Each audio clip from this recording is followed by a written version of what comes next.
Bonjour et bienvenue pour ce 15e épisode des Petits Secrets SEO.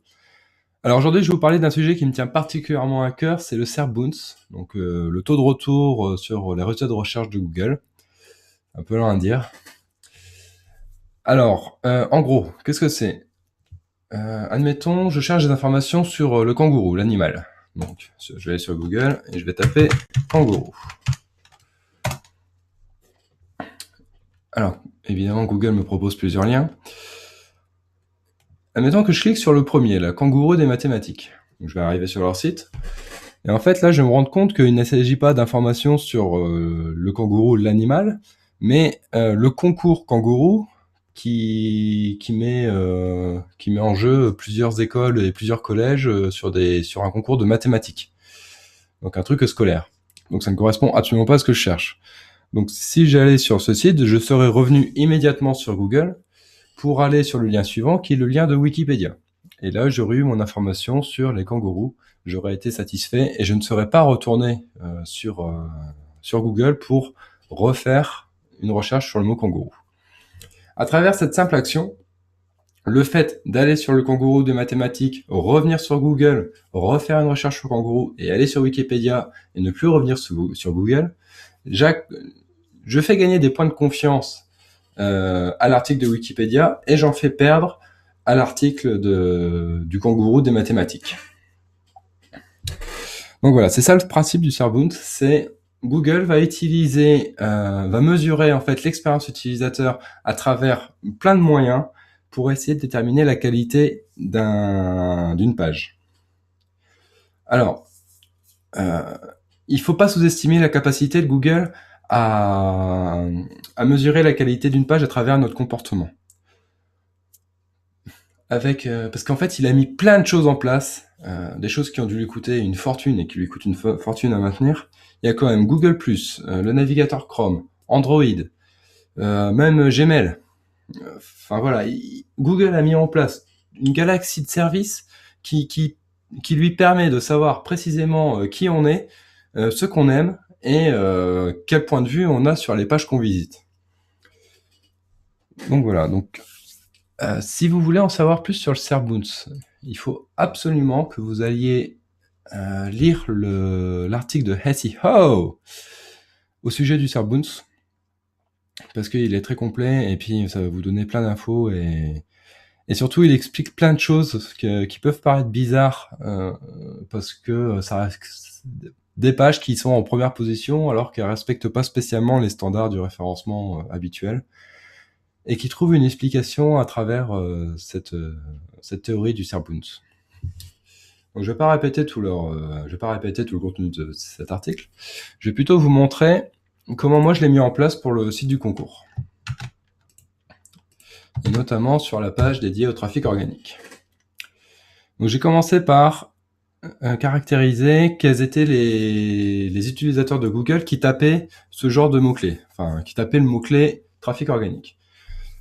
Donc en fait, dans le cadre de ce mot-clé-là, c'est assez facile. C'est des gens qui veulent savoir ce que signifie ce mot, qui est quand même un petit peu bizarre à première vue.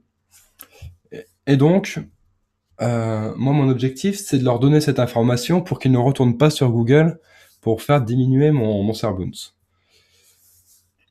Donc, pour ça, lorsque un utilisateur arrive sur ma page, je lui donne directement la définition du trafic organique.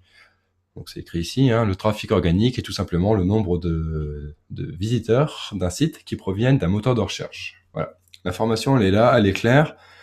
Je pense que dans 80% des cas, l'utilisateur n'a pas besoin d'aller plus loin, il a son info. Donc du coup, il ne retourne pas sur Google et mon taux de SERP Bounce diminue. Donc j'ai plus de confiance. Pour les 20% qui restent, qui veulent aller plus loin, qui ont besoin de plus d'infos, je leur mets directement le blog de Google Analytics explique parfaitement les différents types de trafic. Donc là, en fait, je vais perdre mes visiteurs parce qu'ils vont aller ailleurs, mais je préfère encore les envoyer sur un autre site plutôt que les faire passer par Google pour que de toute façon, ils vont finir par trouver ce site-là et que ce soit ce site-là qui récolte le SERP Bounce. Donc voilà, donc du coup, je prends la décision de perdre mes visiteurs afin d'en gagner d'autres plus tard. Donc c'est un petit peu C'est un petit peu pervers comme système, mais bah voilà, au moins, mes visiteurs, ceux qui sont passés par cette page-là, sont satisfaits. Et puis voilà, quoi, je monte dans Google.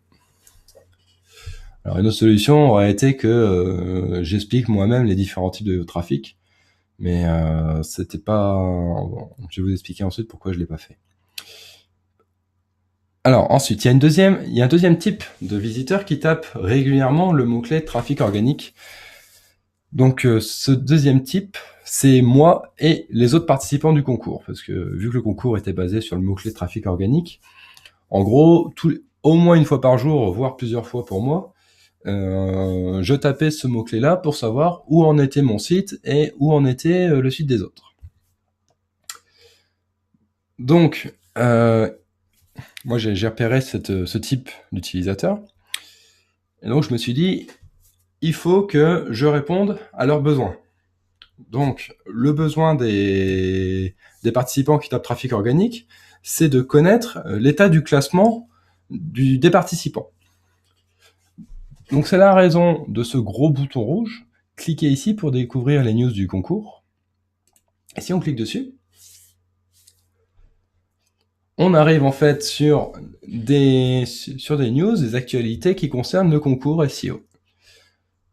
Donc, c'est là-dessus que je poste, par exemple, mes petits secrets SEO qui théoriquement devraient intéresser les autres participants vu que ce sont des référenceurs. Et surtout, c'est ici que je place également les classements du concours. Donc, tous les jours, j'ai écrit le classement du concours pour que les autres participants aient l'information via le mot-clé trafic organique. Donc voilà, c'était ça l'idée, c'est un participant tape trafic organique sur Google, il arrive sur mon site, il clique sur le gros bouton pour découvrir le classement, il a son information, il n'a pas besoin de retourner sur Google pour savoir quel est son classement. Donc finalement, les participants ont contribué à la réussite de mon référencement. Seulement, comme c'est des professionnels du référencement, ils ont fini par comprendre l'astuce. Et après, ils ont fait attention à leur propre comportement pour ne plus m'accorder cet avantage. Et bon, le bouton est devenu un petit peu obsolète, mais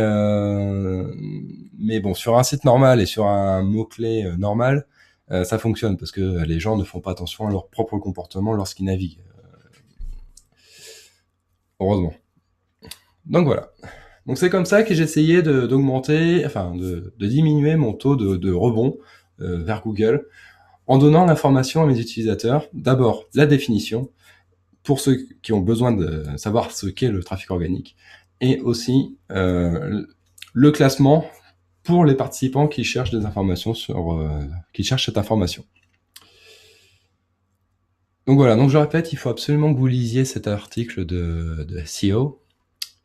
C'est comme ça, vous aurez plus de détails. Et donc voilà, c'était mon dernier petit secret SEO. Il me reste plus qu'à vous donner la méthode et puis la méthode que j'ai utilisée pour le concours et que j'utilise habituellement pour le référencement. J'espère qu'il vous aura intéressé et puis je vous dis à demain pour la méthode. Au revoir.